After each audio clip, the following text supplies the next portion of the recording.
In every fast-moving city, where people chase hours more than hopes, there exists a small forgotten turn known as Kindness Corner, a place unnoticed by maps but destined to change countless lives. And every morning an old man with trembling hands and a faded wooden toolbox arrived there, repairing broken toys, loose bicycle chains and silent watches, not for money but for a purpose the world had long ignored. Yet most days people rushed past him until one freezing morning a young boy approached with a broken bicycle the old man tried and failed to fix because his fingers shook in the cold, until a teenager with a worn backpack quietly knelt beside them and repaired the bicycle with patience and warmth, leaving before anyone could thank him. And that small act became the first spark of change in Kindness Corner, followed the next day by a sandwich seller who left a warm fresh sandwich beside the old man refusing his money, watched silently by a businessman on a balcony who the next afternoon brought a hand-painted wooden board that read, "Free repair. Free help. Free smile," which made people pause for the first time, bringing toys, watches and little problems the old man fixed gladly. And soon a teenage girl began spending Sundays there helping kids with homework. A florist left small bouquets for strangers. A security guard offered water bottles in heat. Each act unplanned yet quietly multiplying as kindness usually does. And then one stormy evening rain drowned the streets and shops closed early, but the old man had nowhere to go, so he sat drenched until the boy with the bicycle, the sandwich seller, the businessman, the teenager, the florist and the guard, all people touched by his kindness, returned carrying umbrellas, blankets, jackets, warm food and tea without planning it, proving that kindness never forgets its path. And from that day Kindness Corner became more than a place. It became a gentle movement where strangers felt connected, broken objects and broken hearts found repair, and the world was reminded that you don't need to change everything. You just need to change one moment for someone, because sometimes that moment becomes the beginning of everything. Months passed since Kindness Corner transformed from a forgotten street into a quiet source of hope, and although people still came with repaired toys, flowers, food, water, and stories, one foggy autumn morning the atmosphere felt heavy because a rumor began spreading that the city council planned to clear old structures and modernize the area, placing Kindness Corner at risk. And while people dismissed it at first, the old man sensed something real behind the whispers yet stayed silent. But by the next morning children, the florist, the businessman, the sandwich seller, the teenage girl and many others gathered with worry in their eyes. And when the teenagers said, "This corner doesn't need upgrading, it upgrades people," her words ignited a wave of resolve. As the businessman contacted journalists and influential people, the florist made signs reading, "Save Kindness Corner," and soon social media filled with photos of the old man fixing toys and videos of the joy he sparked, drawing crowds of people who had only heard stories but now came holding candles, letters and gratitude. And when city officials arrived with clipboards expecting an empty site, they froze at the sight of the gathering, and the old man stood with his trembling hands saying gently, "This is the only place where I am useful," before a little boy stepped forward asking, "If you take this place away, where will kindness go?" A question that silenced everyone, and the officials promised to reconsider while the crowd stayed until night, sharing food, blankets and memories, leaving handwritten notes on the wooden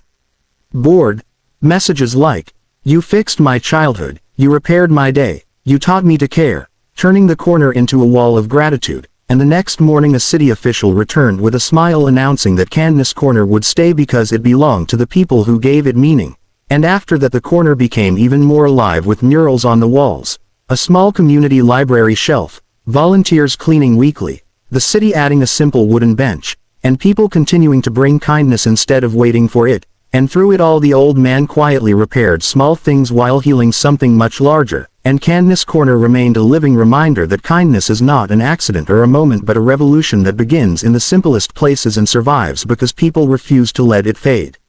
As the seasons changed and Kindness Corner continued to shine like a quiet beacon in the city's noise, a new chapter began when the old man who had become the heart of the corner fell ill one cold evening and collapsed beside his wooden toolbox. And a child who came for a toy repair ran to call for help, drawing the florist, the businessman, the sandwich seller, the teenage girl, the guard and dozens of people who rushed in with fear tightening their faces because they knew the corner existed because of him. And an ambulance carried him away while the street fell into an unusual silence. And for the first time since kindness took root the corner felt empty. But the people refused to let it slip into sorrow as the teenage girl suggested keeping the corner alive until he returned. and they began taking turns repairing small items, giving flowers, offering water, teaching children, sharing food and keeping lanterns lit at night as if protecting a flame he had started. And as days passed, the corner turned into a vigil of gratitude where people left handwritten wishes saying, "Come back soon.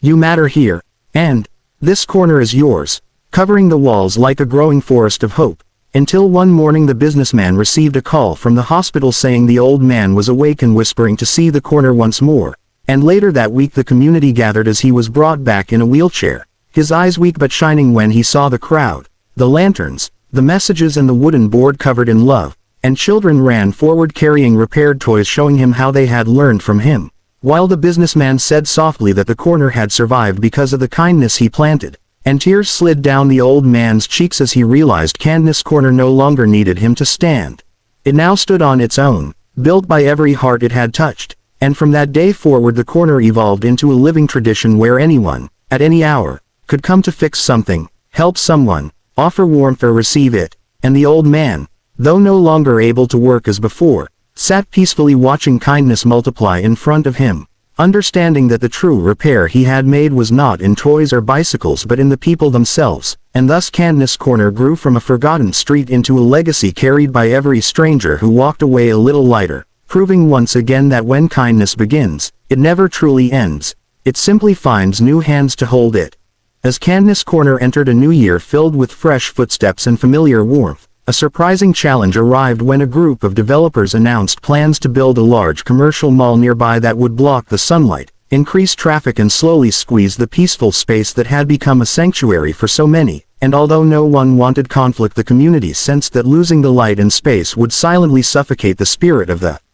corner. So the teenage girl suggested gathering stories from everyone whose life had been changed there, and soon people brought handwritten letters, recorded messages, old toys repaired by the old man, photos of kindness moments and even small objects that carried memories, creating a huge collection they called the Heart of Kindness Corner. And the businessman reached out to the city council again, presenting the collection as proof that the corner wasn't just land but living heritage. And meanwhile volunteers created a small open-air exhibit displaying the stories for everyone passing by, which began drawing attention from schools, journalists, travelers and even artists who began painting murals celebrating the idea that small kindness can build big change. And the developers, curious about the sudden buzz, visited the corner expecting resistance but instead found people peacefully sharing tea, kids reading books on the community shelf and the old man smiling from his wheelchair as the teenage girl read him new messages left by strangers. And something in that quiet harmony softened the hearts of the visitors,